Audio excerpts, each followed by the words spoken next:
Hello, everybody. I think the sound is working now. My name is Tony, and I am here with two doctors who are going to introduce themselves. And we are talking about types of mental illnesses, anxiety disorders today. So, before we start, I'm going to ask you two to introduce yourselves and just tell us where you're coming from or what you're doing in the world. And then we'll go from there. So first will be this direction. Michael, you're first. Great. Hi, everyone. So my name is Michael. I'm a resident in psychiatry studying at McGill, and I'm excited to be here tonight. I'm working right now at the Jewish General Hospital, seeing patients with mental health problems, and it's good to be here. Perfect. Thank you for joining us. And this time, you may recognize her from the one of the previous types of mental illnesses that we did. And this is Isabel. Isabel, let everyone know who you are. Yes, well, so I'm Isabel, and I'm happy to be here again. I did the other presentation a few weeks ago on the psychotic disorders. If you were listening, then yeah. You might have seen me. I'm also a psychiatric resident, like Michael. I'm in my first year of residency, and I'm also at the Jewish General Hospital currently. Perfect. I'm not doing psychiatry right now, but I'll be doing psychiatry in the next few months.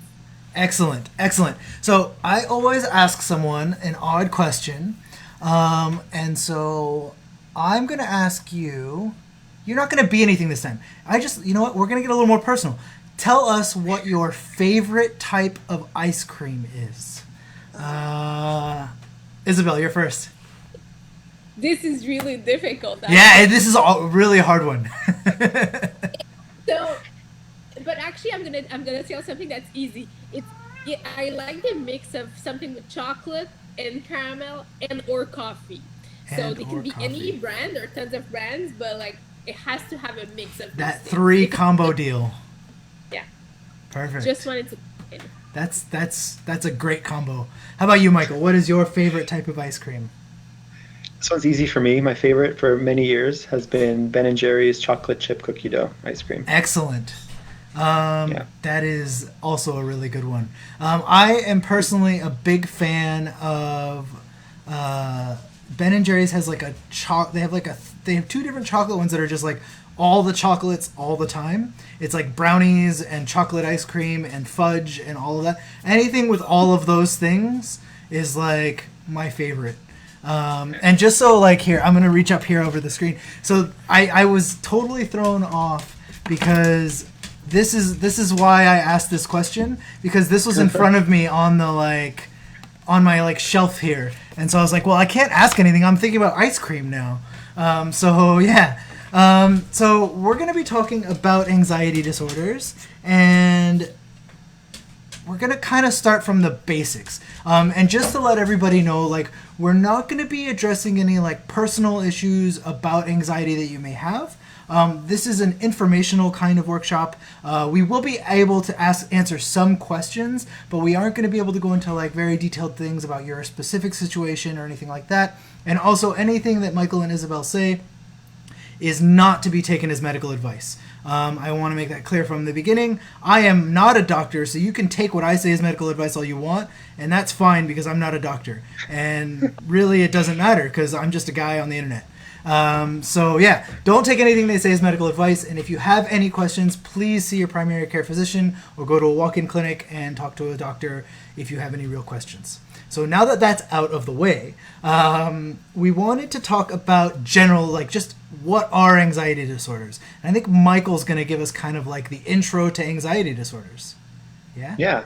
Excellent. So anxiety disorders are actually some of the most common mental health problems that people experience. Up to 1 in 3 people will have an anxiety disorder in their lifetime. And I often find it helpful to understand what anxiety is, first of all, in general, and also understand what's sort of normal anxiety and healthy anxiety, and distinguish that from an anxiety disorder. So anxiety is actually a normal response to stress. It can be beneficial in some situations. It can help us prepare for danger, get us mobilized, pay attention to something that's coming. Anxiety disorders happen when that anxiety becomes excessive out of proportion to what the actual threat is, and too much to control or manage.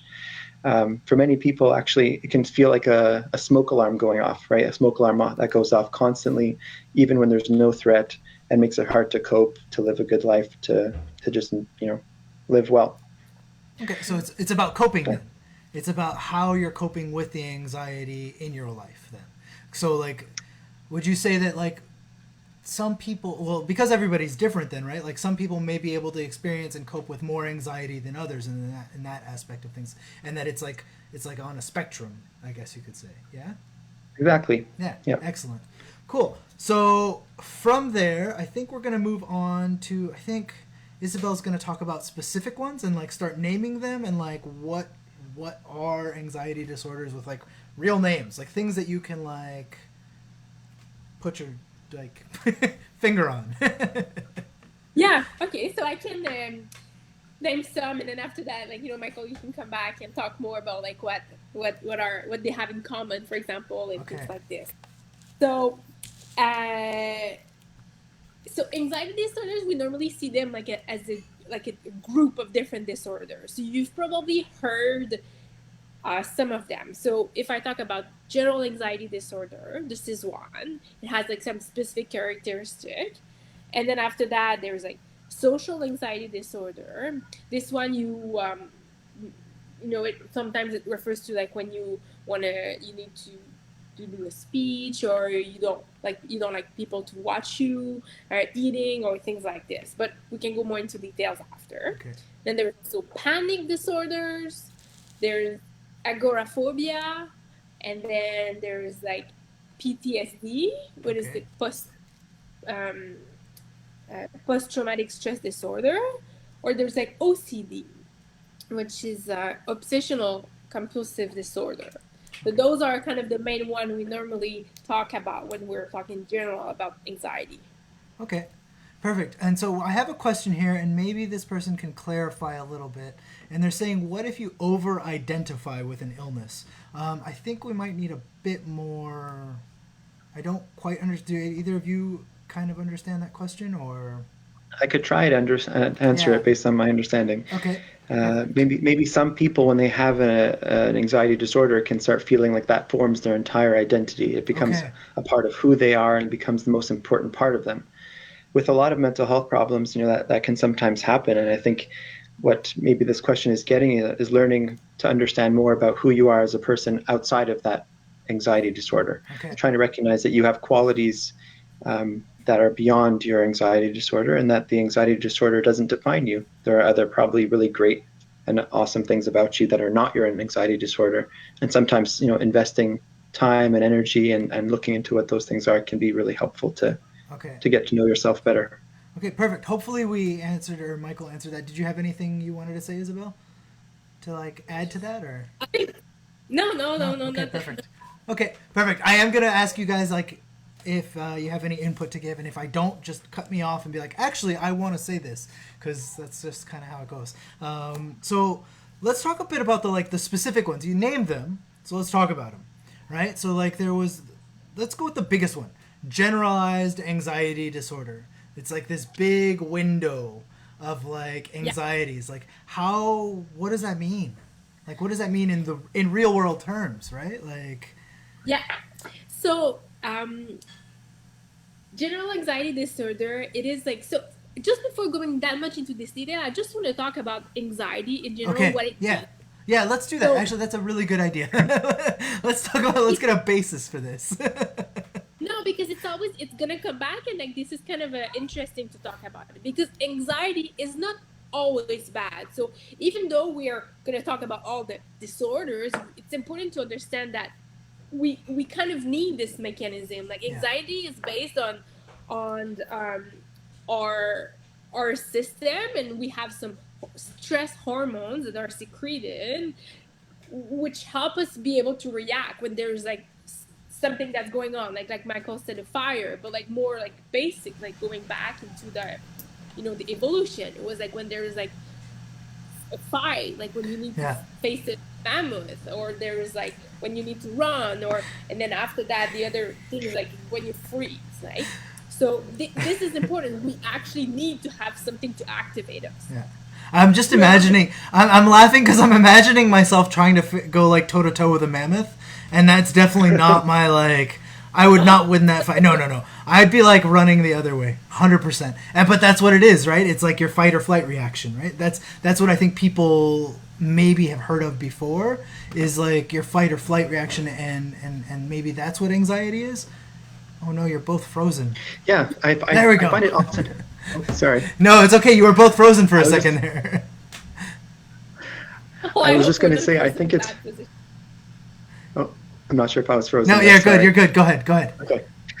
I was just going to say, sometimes it can also be helpful to distinguish fear from anxiety and understand the similarities and differences between those. Obviously, they can overlap, but some ways that fear and anxiety are different is that fear is often a response to a perceived threat in the here and now. Okay. So the example of, if you're driving and someone cuts you off all of a sudden, that's the immediate fear of something that could be threatening to you in the here and now. Sometimes you'll have physical sensations, like your heart will start racing, you'll become sweaty, people can have palpitations or chest pain, these kinds of physical symptoms in response to a perceived threat right here and now. Okay. Anxiety can often be associated with more of a perceived threat in the future. People who are anxious, about an upcoming interview in the future, worried about, how they're going to maybe even make ends meet at the end of the month financially, if there's any sort of future-oriented threat. That's more what we see with anxiety. And it's often associated with thoughts that kind of race, and it can be difficult to control. Yeah. That makes that's actually a really good way of framing it. And I like this so Charm, I'm going to just say Charm is your name because that's the name that's given here. And I assume that is your name. It's just is bringing up a good point, and I think it kind of touches on what you're saying, and what Isabel is saying is that, do you think your environment can make you anxious even if you did not have it before? And so I think that's kind of what you're saying, is that we can have anxiety. Where we're at can definitely cause anxiety in our situation. If you're standing next to a traffic road and cars are zooming past you, that's going to make you anxious. That's going to make you a little bit nervous. It's going to make you like your heart race and stuff like that, and that's a thing. But then also, if you're in a room with people yelling, that's also going to make you anxious. It's going to make your heart rate elevate. But that's a little bit different than, say, an anxiety disorder. And so let's get into like, I guess we could go into this as like, there's this argument of like nature versus like your environment, right? Like the environment versus your biology. Better yet, that's a better way of saying it, right? And so I know that certain people are predisposed to like certain mental illnesses because of their genetics. And so is anxiety disorder something that you can be predisposed to genetics, or is it something that can be because of your environment that's causing it, or can it be a combination? Can it be more than that? Like what's the like general consensus on that? Either of you. I don't know who to ask. I think you can complete, but I kind of wanted to say that I think it can be both, but it also depends on which one. Like some are more prone to your experience. If I'm thinking about PTSD, for example, this is very, very related to your experience and like the way you're now reacting to what happened. But there are some others that are more linked to some genetics or some, for example, OCD, obsessive compulsive. This is something where we see a little bit more like a pattern in the family. Okay. But Michael, you have another kind of explanation? Yeah, I think that's a great way to put it. I think another helpful way to think about it is that sometimes our genetic background can lead to a vulnerability or a predisposition to a specific anxiety disorder. And sometimes, especially for people who have really difficult experiences growing up, if their childhood environment is stressful, or even if they go through a significant trauma, like in the case of PTSD, it can sort of, activate some of that predisposing vulnerability that people have from their genetics. Okay. Also, and this is where I'm going to kind of jump in here and say that if you want to look through our Facebook videos for AMI-Quebec, we actually did an entire workshop just on PTSD. So if you want to know more about that, you can go back and watch that video. It's actually really good, and it's in our archives. I don't know how to call it. It's in our videos. So we're still defining things. I have another really good question here from Zoe, which says, what's the difference between stress and anxiety? Are they the same thing? Are they different? Let's go, Michael. You started last time, Isabel. Now Michael's going to start. Sure, I'll try this one. So anxiety really has to do with our response to something. It has to do with how we react to a stressor. So stressors happen to us all the time and are part of everyday life, right? When you wake up in the morning and you realize you're late for work or late for school, that can lead to stress. And the way that we manage the stress is often what can lead to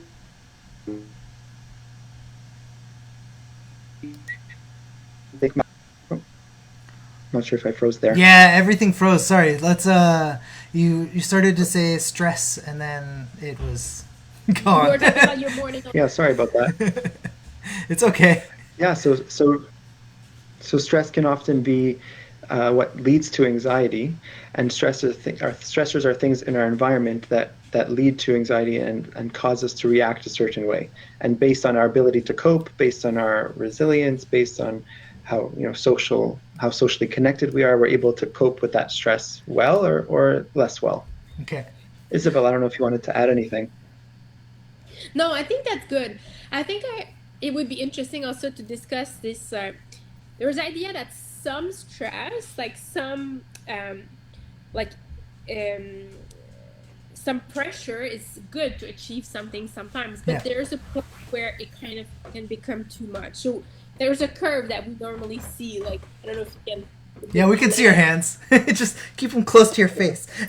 Okay. Yeah. So let's say that, and it's a relation between the arousal, like kind of like the how you can get activated, and how, as I was talking about, like your stress hormones are in your body, how this you kind of need it at some point sometimes to perform, to get ready for an exam, to do a speech in front of people, or to I don't know, to do like different things. You need it, and then this stress is what's going to make you perform, and it's good. The more you have, the more you're going to perform. But there's kind of a top, like a maximum to this curve. And then after that, it goes in the other way, where like the more, if you have too much stress like this, or like, too much, I don't know, I'm looking for the word, Michael, but anyways, like if you have too much of this, then you start underperforming. Okay. And this is an example of this. Like I was giving you the example of that, you kind of need some stress or some of these stress hormone to be able to perform, study before your finals.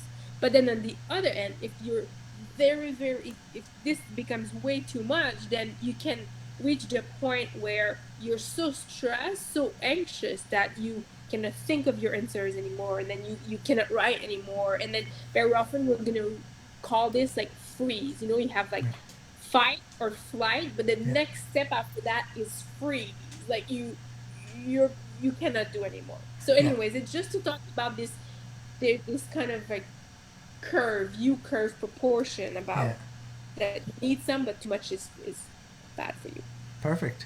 I think that's a really good like way of like framing it in this like nice curve, and it's like, and it fits in your screen.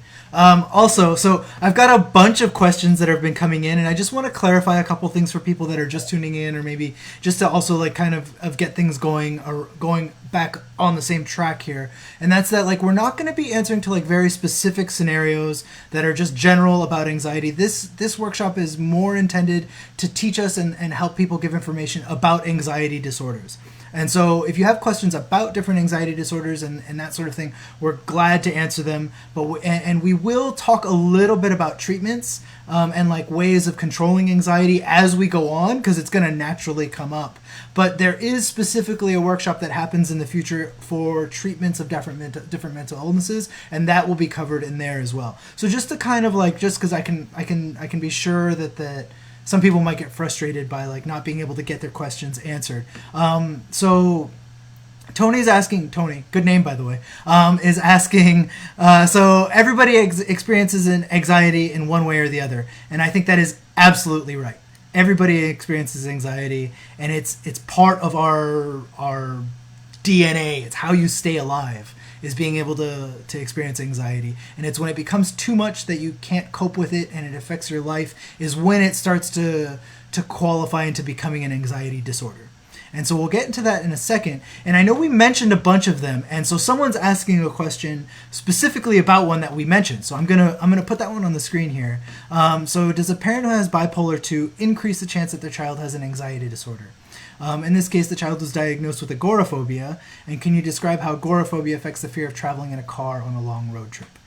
So do either of you have any like kind of insight? This is like, I think it's kind of like a 3-tiered question here.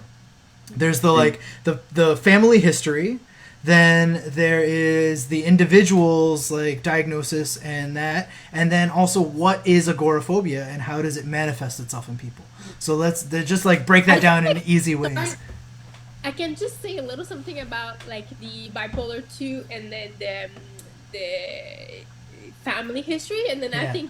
I think I'll let you go, Michael, with the agoraphobia. So I think in psychiatry there's like some disorders that we say increases the chance of your kids having other disorders, but it's not exactly you have bipolar disorder and then your kid's gonna have the same thing, right? Like in psychiatry, it's a little bit more mixed. So there are some that we're thinking about, like like schizophrenia, bipolar disorder, or having someone in your family who committed suicide in the past. There's these they tend to be kind of like an indicator that a patient is more likely to maybe have a disorder, but not necessarily the same, but another one. So what you're saying, Steve, is that parent has bipolar disorder, then it's possible that yes, the child has some kind of mental health disorder, but not necessarily the same. Okay. That's it. So do you have anything about that, Steve? Or Michael, not Steve. Steve's the one asking the question. Michael's the one answering the question. You got any other like input about that? Yeah, well, I really liked your explanation, Isabel. I can talk a little bit about agoraphobia, I guess. Okay, let's do that. Since it came up now. So agoraphobia is the fear of being in different situations, and it can look in a lot of different ways for a lot of different people, and often it's associated with these thoughts that I won't be able to escape, or I won't be able to get help from where I am. So for some people, it has to do with leaving the house by themselves. Some people will end up, staying in their homes thinking that that's their safe zone, and if they leave for some reason, they won't be able to get the help that they need if something was to happen. Some people have fears of being in open spaces. Some people fear being in closed places like a movie theater or a grocery store. Other people have agoraphobia and are afraid of being in public transit, taking the bus or taking the metro. So as the example that Steve brought up about this child with agoraphobia, being in a car for a very, very long time on a potentially rural road, going somewhere where the help could be hard to reach. It's a really good example of a situation where someone with agoraphobia could become more anxious. Yeah.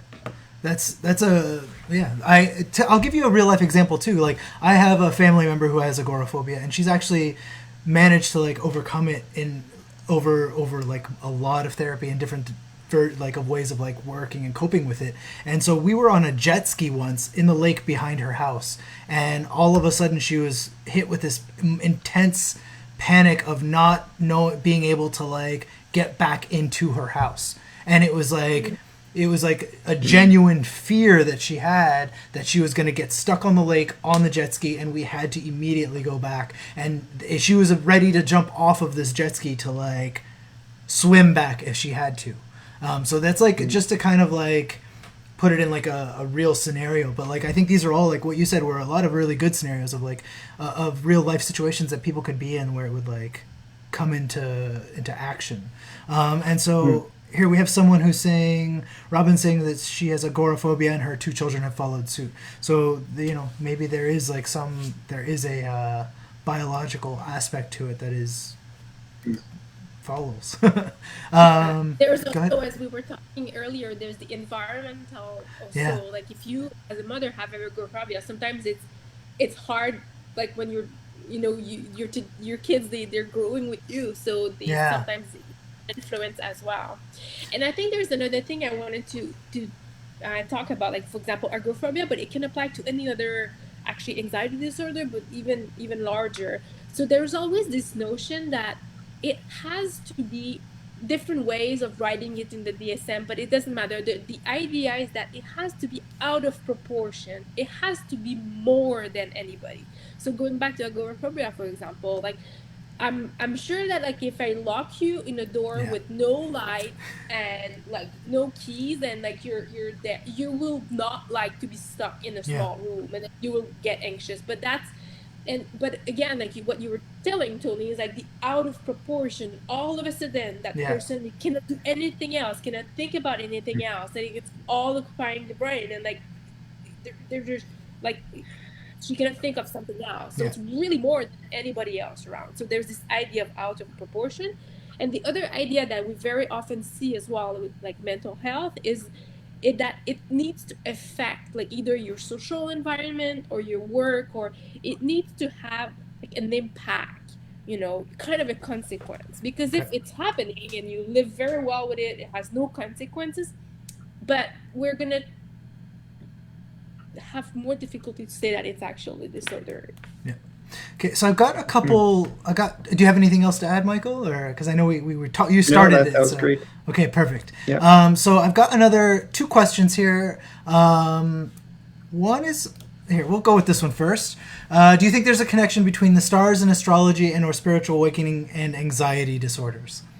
So this is getting into a bit of the metaphysical and science. I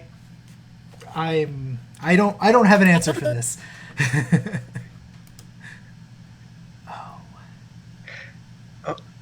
I Not think sure if we're frozen again. I don't know. Oh no, you're not frozen now. I think you're talking.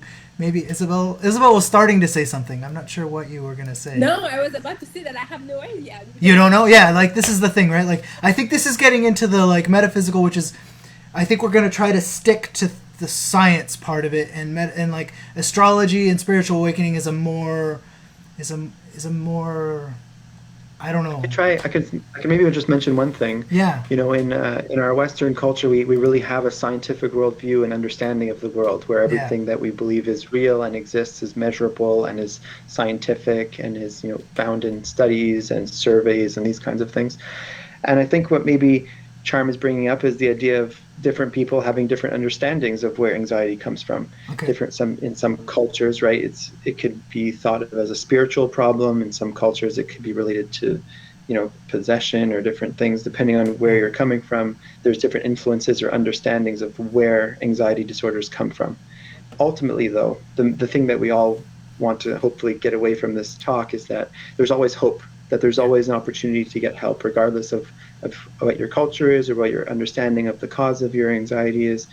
You should always be looking for help and always trying to find ways to make your situation better. Yeah. I think that's a very excellent way of answering that question that I would not have been able to put into words. So let's see. And so this is an interesting one because this is kind of something that we had talked about in the, we'll call it the green room before we went live, which is, can unmanaged anxiety be a trigger to other health conditions? So I talked about it with other mental illnesses, but let's open it up even more here. So yeah, what do you guys think? So I think, earlier to me, you asked me what was general anxiety disorder. And I think that could be a good start to because... Yeah. And then maybe we can segue. This is a perfect segue. But yeah, so general anxiety disorder, again, it's like a persistent and excessive worry that you have that something's going to happen. It can be in the future. It could be like the fear that your family is going to get sick. It could be the fear that... I don't know, I'm lacking ideas, not that I want to give them, but with that you can have some physical you can experience some physical symptoms as well. So for example, you can be be restless and be on the edge, and you can also start to have muscular tension, and the other things that can be more cognitive, you can have difficulty concentration, and you can be more fatigued, more irritable, and you can have difficulty to sleep. And all these things that I'm starting to mention, if they stay for a long time, then they have a physical impact on your body. For example, like we're talking about like these stress hormones. Like it's good to have some stress hormones, but in the long term, like it's called cortisol. Cortisol can be bad for your body. Like you can like have like gain weight, and then like your body's not gonna it's gonna start like reacting differently, and like muscle tension, and after if you're not able to sleep for a long time, so it does like it does roll and creates more problem. um and that's kind of a beginning of an answer. We could go a lot more into that, but that's I just also wanted in general to talk about what general anxiety disorder is and how it can how you can recognize that you might have this. Perfect. So we got.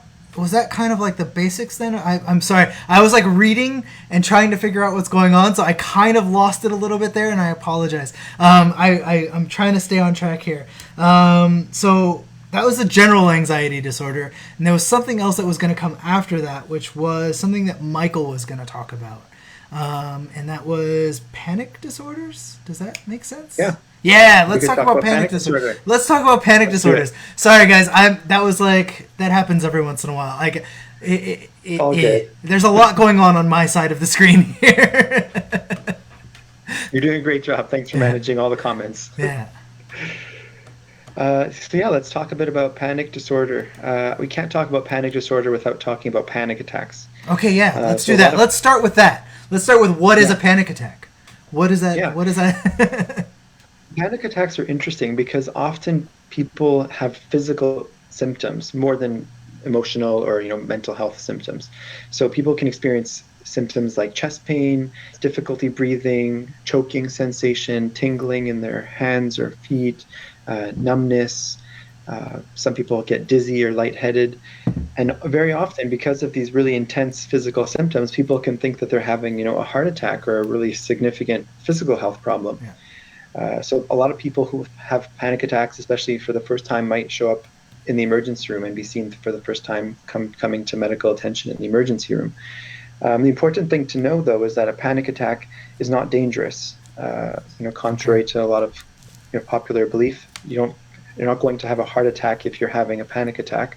It's not a mental disorder. It's not a physical problem. And even though it's very unpleasant, it's not dangerous. Okay. Panic attacks can happen in a lot of different contexts.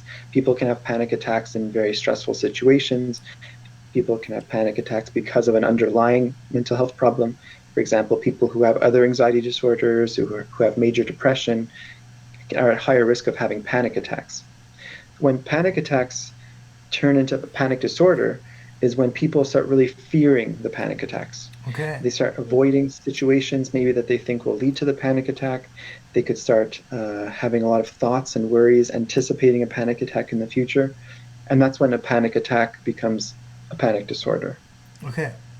Okay, so it's when it... Okay. So it's interesting because that's the first... I never knew that when you have a panic attack, that was the first thing that popped into my head was like, okay, so if I'm having a panic attack and I feel like a tightness in my chest, can I actually have a heart attack right now? Is that like something that can happen? And you're saying that's generally not... Obviously, there's outliers and exceptions to every rule, but generally that's not the case then. Exactly. Okay. And often those kinds of thoughts about the harms and the risks of a panic attack are what make the panic attack even worse. Okay. So when people have the idea or the belief that, oh my goodness, my heart is going dangerously fast, it's that sort of idea that makes the panic and the worry even more intense and more stressful. When in reality, just like if you go for a jog or if you go for a walk, your heart rate fluctuates, goes up and down in its rate normally. Yeah, perfect. So I'm gonna bring this up, and maybe because it is kind of in the treatments, but maybe not. So let's say I'm in the metro right now, and I'm surrounded by people. It's rush hour. It's after COVID times, and. Or even in COVID times, right? And I have a mask on my face. I feel shortness of breath, and I feel like I am I'm starting to panic. What can I do to help get myself out of that mindset so this doesn't continue? Is there anything I can do? Isabel, what do you think? So it's this is also something that you can start using with other anxiety, because it's very often the same idea. So you're thinking of something really bad that can happen to you, and then your physical body reacts, oh my god, there's a danger coming, so I need to get ready. So it's producing like this stress hormone, and then this is kind of like this circle that it's doing. So what we need to try when you have a panic attack, or when you're anxious about other things or for other conditions, is to try and do the loop on the other way around. Okay. So by forcing your body to go to relax, then your mind is going to relax after. Yeah. So we're kind of deconstructing it. Sometimes it can be called biofeedback, or there's other ways that we can call it. Okay. And like by sitting down and by starting to breathe calmly, but also not like, there's a difference when you breathe. The reason why you get this tingling and this lightheadedness, it's because you actually you kind of hyperventilate. So you need to kind of start to do the opposite. So instead of like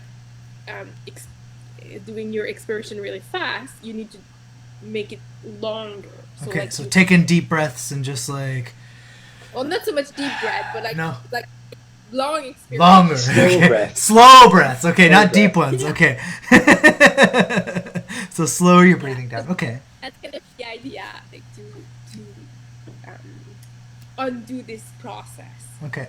And so if possible too, would it make sense to try to get yourself out of the like physical environment that you're currently in, right? Like obviously if you're in the metro car and you're having this situation, it doesn't, you know, the idea is to like ask people maybe to take a step back, or like just try to focus on your breathing until you can get out of the metro car and these types of things, rather than trying to like panic and like grabbing at the doors trying to open them kind of thing, right?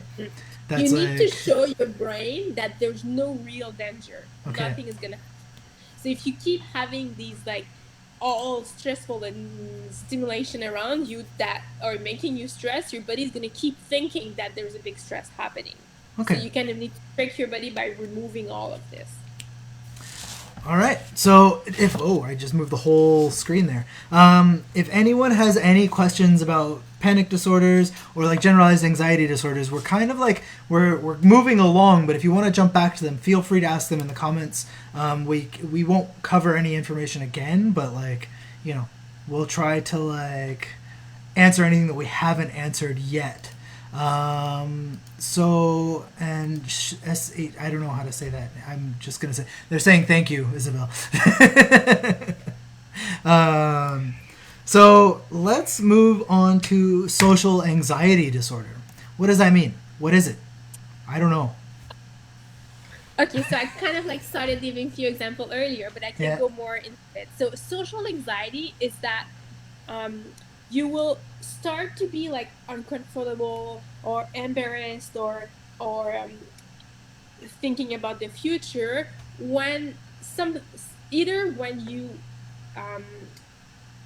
can be in front of a public, doing a presentation or a speech or anything that is related to a performance. So that's one thing. It can be related to people looking at you doing something. So this is also called like in the context of social anxiety disorder. So some people they cannot eat when people are looking at them. It stresses them, and that's another thing. And the other one that we see more often, that's why I'm going backward. The other one, being anxious about meeting new people and then going to new school, or having conversation with people you don't know. But again, I have to like remind everybody that it is when it becomes unproportional. So of course, first day of school, you're going to be anxious, and that's normal. Or you're going to have this stress, But then when it becomes a disorder, it's when like, well, you cannot go to school anymore. Like you don't sleep all the week, like prior to this. And then you're starting to getting all these physical symptoms as well related to it. And that you start avoiding doing this situation. So avoidance is something that is very common in many, in like the anxiety disorders. Michael talked about it with the panic disorders when you stop doing something. But this is again similar. So You're gonna avoid going to school because you know you have a presentation, or you're gonna avoid like eating because you cannot eat at Yeah. school, or it's gonna change your behavior, and it's gonna have like negative impact. So Interesting. I don't know if That's Michael, you a yeah, that's a good one. Michael, do you have any other like insight or anything to add to that? Yeah, just to emphasize that idea of the avoidance, we often talk with mental health problems about people having different ways of coping, Yeah. right? And the reality with different coping mechanisms is that some coping mechanisms are helpful and Okay. good in the long term, and some can actually lead to more problems than help.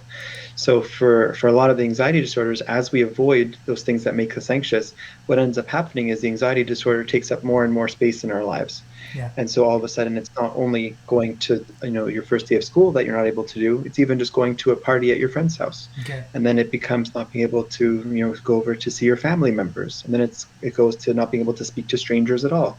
And so really the big takeaway, like Isabel was getting to, is that regardless of the anxiety that you're experiencing, very often one of the best ways to manage it, is actually to face it, to face your fears, as they Yeah. say. It can often seem easier said than done, but the reality is avoiding those avoidance behaviors Yeah. and really facing fears is one of the best ways to combat anxiety disorders. So I have a question for you, and maybe this is, I don't know. Anyways, so where you talked about like negative coping mechanisms, and I kind of want to touch on this one a little bit, which is like how people use alcohol to kind of like is a social lubricant, right? They're like, okay, if I have a drink, I can like go to this party and it'll make me a little bit easier to talk to people. But then when that becomes a negative thing, that's fine. A drink here and there, whatever, that's the effect it has. But if you find that you're like drinking all the time and then you don't go out and then you stay at home and keep drinking, that would be an example of like a negative coping mechanism, because you're like, well, I'm going to just keep drinking because I'm here now. And that's like, is that like, that's an example of like, and that's something that, it happens. People do it, and you hear about it, and you're like, "Oh, sorry, I'm not going out anymore. I'm too drunk, and I'm gonna just stay at home and drink." And like that would be an example of like a negative one, right? Mm, you got it. Okay, perfect. All right, just so I want to make sure, like I'm trying Oh, you to. said you said it better than I could have said it myself. All right, so I'm gonna jump back for a second here to the panic attack, because Nat gives a really good, I think this is an excellent way of like trying to get your mind to focus on something else than what your situation you're in, which is naming 5 things you see, 4 things you hear, 3 things you touch, 2 things you smell, and 1 you can taste. And I think that's like a really great, like, I know it's a question, but yes, the answer is yes. And I'm not a professional, but I'm going to say yes, because it seems like it's a way to get your mind to focus on something else besides what you're thinking about at the moment that's causing your panic. Yeah. Not, I think it's very. Thank you very much for bringing this up, because I think this already segues into the treatment where we're going to go later after. But I kind of like brought up an idea of like one way to treat or address mental anxiety disorders, where we can start doing something and um, to change our pattern. But so I was talking about the biofeedback, where we kind Yeah. of like go backward and like undoing the loop. But the one you're bringing up is also really good, and it's like related to mindfulness. So there's different ways to approach this, but it's the idea of like staying in the now rather than in the future. It applies to panic attacks, but it can apply to other situations as well. And it's to be again present and bring yourself back. So this is a very, very good example of mindfulness. Anything to add to that, Michael? Nope. Yeah, that Excellent. was great. Awesome. All right, so I'm going to jump back a little bit. We talked a bit about this in the beginning. And so let's do this one. Where does OCD come from? What is OCD? And then there's a second part to this. What's the best way to treat it? But let's talk about what is it? Where does it come from? Like, I know that, so I know one example that I'm going to give that I dislike, and then you guys can maybe go into like the more details, is when people are in a conversation and they're like, oh, my OCD is really acting up because that plate on the table is like crooked a little bit and my fork isn't lined up. And that's kind of like, does a disservice to what OCD actually is. And it's not. It's like being like, oh, I have an anxiety disorder when. It's not what you have. It's just like that's not what OCD is. So what is OCD? Either of you? I can. So I think it has two parts. Like Okay. obsessional in the name. So Okay. that's how we also have to think about OCD. Okay. And D means disorder. Okay. So I also want to make a parallel with, and it's applying. We talked about it if you were listening to the psychotic disorder. This is also something that comes. There's the difference between the disorders, and also there's the difference between the personalities. So I think there was a talk, or there will be soon a talk on personality disorders. Yeah, but that's I think next month maybe. Yeah. Okay, this is something that's interesting as well, and sometimes like there are some traits that we say that kind of overlap. So there is the OCP, so the obsessional compulsive personality, which is sometimes like it. You can find some difference, but the difference is that when you go back to the disorder, is that it I don't know, I lost my line of thought, but I kind of wanted to say that there's a difference between both, and then when there's a disorder, it's because that you are it's really out of proportion, and it's really affecting your the way you function in the world. Yeah. It's all right. Thinking. Yeah. So going back to obsession and compulsion, so that's what you need for the disorder. And like obsession, they are kind of, again, you divide them in two.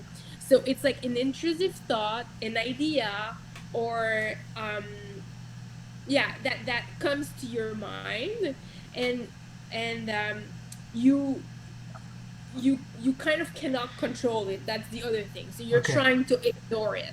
So for example, the thought could be that like you think that your oven is still open, and then that it can cause a fire, but you kind of know that maybe it's not the case, but you keep thinking about that, and it's like intrusive. It keeps coming back, and then the only way to make this stop is that you have to do something about it. It's a compulsion, and the compulsion is like, it's kind of like the idea to, it's the way that you can do something to stop the anxiety from the thoughts from coming into your mind. So then there, the compulsion would be to go back and like check if the oven is turned off. Okay. And so that's kind of the idea. You have the obsession, and then when you check, finally you kind of relieve. Like, so the compulsion is like to help you relieve this anxiety. It can be like a behavior, like going back and check if the oven is turned off. But depending on other thoughts you have, it could also be some other things you do, come like some kind of praying or counting, or so it can be either behavior or some of the things you do. And the idea behind that is that it's gonna take a lot of time in your day. You're not just gonna go once to check if the door is locked or something like that. It's that it's gonna come back, and then you're gonna invest significant time in your day to try and stop these thoughts from coming to you by doing the compulsion. Okay, Michael, you got anything to add to that on OCD? I guess one thing I would want to add is that OCD is one of the anxiety disorders that is apparently the most undiagnosed. Oh, yeah. A lot of people suffer for a very long time, sometimes 10 years for getting help. And often it can be because of intrusive thoughts that can be sort of stigmatized. Some people have very violent intrusive thoughts. Some people have sexual intrusive thoughts. And a lot of that shame and stigma around those thoughts could stop people from getting help. Yeah. So I would just want to mention that if anyone has those kinds of experiences, or the ones that Isabel mentioned regarding, checking if the stove is still on, or if they locked the door. Some people have obsessive thoughts about making sure that they're clean. Yeah. It's always a good opportunity to get help, to talk to your doctor, talk to a friend.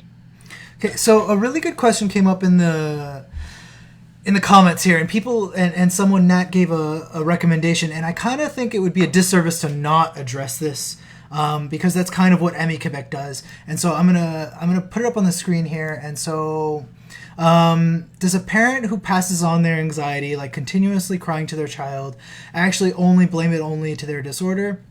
Is this common? I find it hard to believe that they do not realize how they are affecting their child. And then being a parent myself, I have a hard time understanding that. And so I want to give a little bit of like a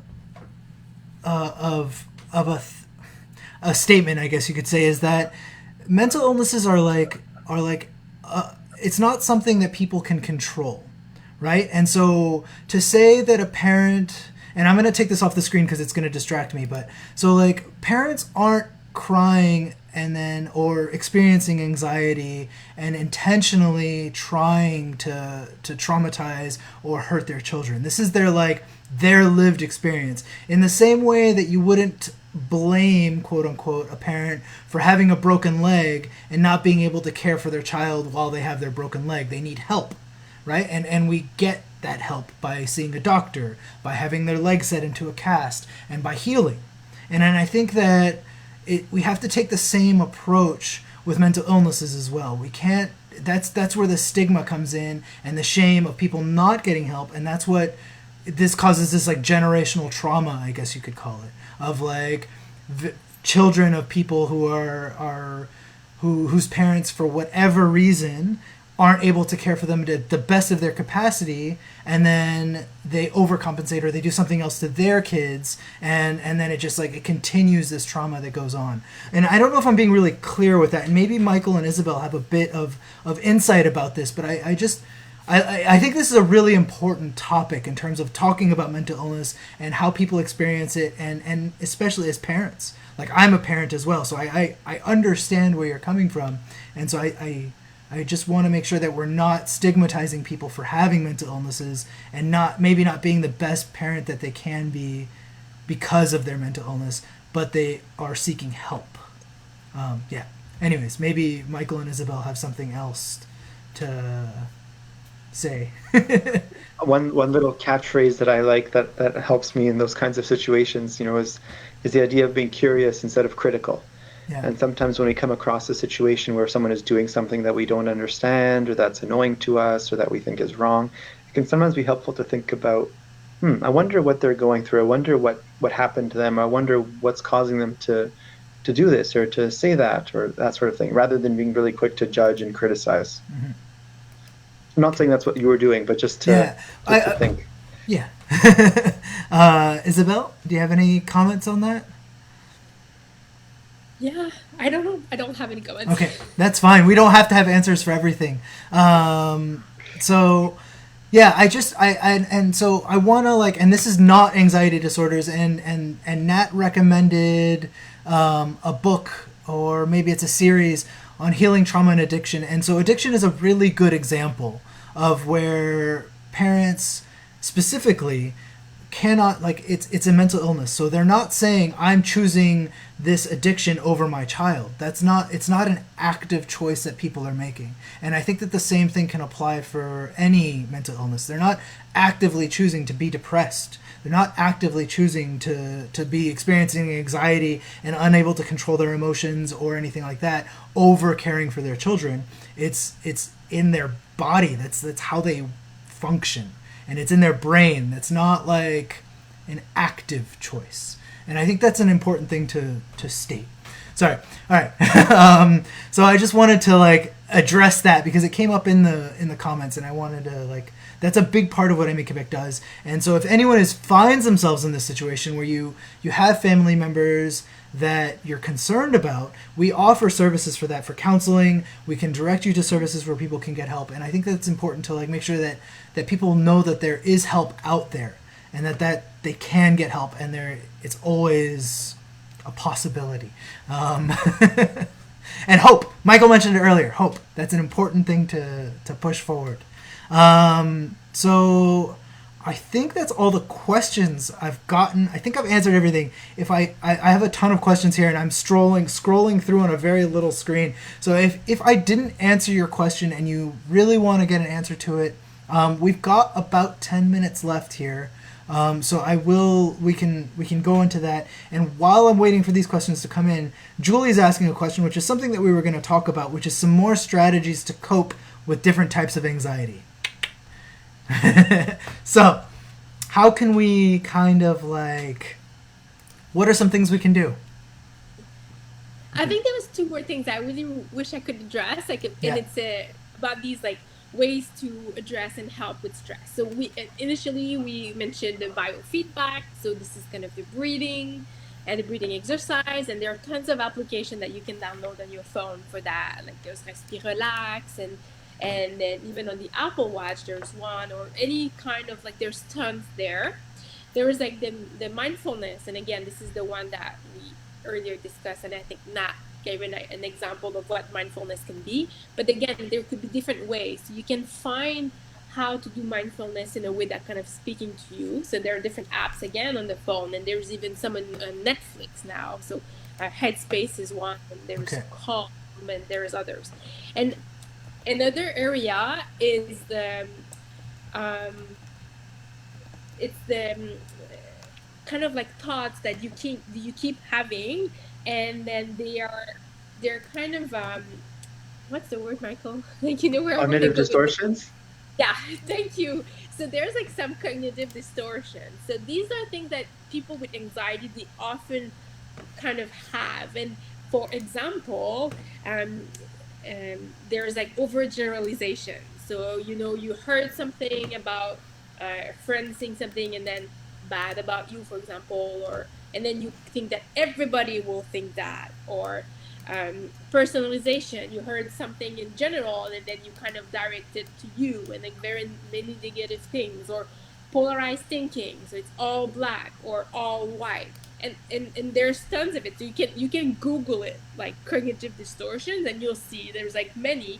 And one of the interesting thing with anxiety is that if you can, like, these things, they obviously make the anxiety go work, like it's running, like it's a circle. Mm-hmm. So if you can stop yourself and see what's happening, you can stop, like, oh, white, maybe there's some gray in the middle. It's not all black or all white. So this is one of the cognitive distortions. If you can stop yourself and force your brain to see the two options, then that can be very helpful as well. Yeah. And I mean, we could talk about cognitive distortion for 3 hours just on this. So I don't want to go down into detail, but you can Google it. And this is something that's very helpful and that we address.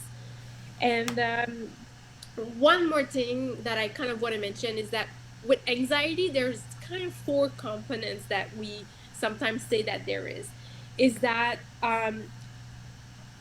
very often you're anxious about something that is novel, that is new, something that is unpredictable, something that you cannot control, that you don't have power over.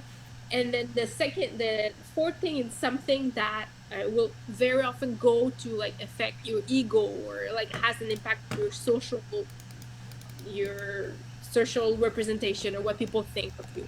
So if you can go back and identify some of these things that you can control or change, that will help decrease the anxiety. For example, novelty. Well, you're going to tell me, how can I make something not new anymore? Well, if we go back to the easy example of someone who's very anxious about their first day at school, well, you can go the day before and visit the school, for example, or take the bus, and already that day that you're gonna start school and take the bus for the first time and visit the school that's a new building for the first time, then you, instead of having 3 elements that make you like creates anxiety, you're only gonna have 3 out of 4. So again, you can Google these things. In French, it's CD. You can Google this expression as well if you want to speak French. But if you speak French, they can explain you how to apply this. But trying to reduce what creates anxiety, that's going to be helpful.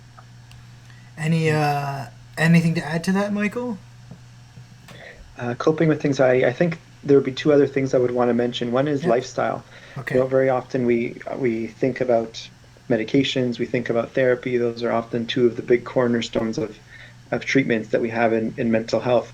But often, a lot of people can have significant improvements in their life and their quality of life from the things that they are able to do themselves. Okay. And when we talk about lifestyle, what I'm referring to is exercise, daily exercise. What World Health Organization, Health Canada, all these organizations have all kinds of recommendations about different types of exercise that can be helpful. Good nutrition, avoiding a lot of those processed foods that can actually lead to worse mental health. There's a lot of studies now showing that what we eat affects how we think. Making sure that we're getting enough sleep, avoiding those things that maybe in the short term help us, like alcohol. A lot of people use alcohol to deal with anxiety, but over time the alcohol can end up taking more than it gives. So again, watching out for those kinds of habits. And then the other thing I would want to talk about is spirituality. A lot of people find a lot of strength, a lot of support and hope from their faith, from their spiritual communities, from their beliefs. So often just exploring that side of you can also lead to a lot of improvements in your mental health. Excellent. So I'm going to jump back a little bit because there was one question here that I realized I put on the screen and we forgot to answer, which was if there's any and we'll do like an abridged version here of treatments for OCD. What are some of the treatments look like for OCD? Like how do people overcome it or learn to live with it, better yet? Yeah, so OCD tends to have what we call a relapsing and remitting course, meaning that it tends to be a chronic condition that gets better in certain situations and then gets worse in other situations. Okay. And very often, if your baseline level of stress or anxiety is higher, some people will, experience that stress in different ways. But for people who have OCD, often that stress gets sort of expressed in those obsessions or those compulsions, like Isabel described before. So some of the main treatments that we talk about are medications. Oh, there you go. You're back. It's one of the anxieties. Okay. Sorry about that. Sorry, you started. It cut off right as you said. One of the main treatments is medications, and then it cut right there. Yeah, sorry about that. So so obviously, a lot of anxiety disorders we treat with medications, and OCD is one that has some good response to medications. Okay. Therapy is another big one, and one of the big types of therapy that are effective for OCD is cognitive behavioral therapy, and specifically exposure and response prevention. If you Google that, you can even learn for yourself what some of the strategies are. Okay. And really, it's about facing those fears and recognizing that even if you have that anxiety building up, that you need to check the oven one more time, or that you need to go clean the kitchen one more time. If you just, sometimes wait and let it pass, sometimes you'll notice that over time that anxiety can get better. Okay, perfect. So I think that's Isabel, do you have anything to add to that? No, that's no. Okay, perfect. So while everyone was talking, I was adding a bunch of comments, and so I'm going to go over those a little really quickly, which is kind of the resources that AMI-Quebec offers. So we have a page specifically on anxiety, and it has a lot of resources on it, and I highly encourage people to check that. If you give a call and you're like, I'm dealing with anxiety, what do I do? Connie is going to say, did you check the website? That's going to be the first thing she's going to say. So you should probably check the website and make sure that you've educated yourself with the resources that we do know and that are already available to us and everything like that. And then also, because anxiety is such a big topic and we're talking about it right now, there is a support group next Monday that will be specifically for anxiety, and it happens once a month, but the support groups happen 3 times a month on Monday nights. So that is in the comments there. The link to the support groups is in the comments. Sorry, there's more comments coming in, so it's hard for me to not read them. I have to put a piece of paper over it or something, just while I say this, and then I can get through them again. And then, so one last thing I wanted to say is if you're feeling in crisis, please call a crisis line. Suicide Action Montreal. I posted the link to different crisis lines. If you feel like your anxiety is too much and you just can't handle it anymore, there are people that will listen to you and that you can talk to. And that is always available. There are lines that are open 24/7. So just do not be afraid to call them and use those lines to kind of get out what you need to get out. And so do you guys have any parting words? I know there's a couple questions floating here. It's 8 o'clock. We could go literally all night. So I am tired. So we're going to kind of like do either, like Michael, what are your parting words for everybody? And like, what would you like to like kind of like end as on a note? Mm-hmm.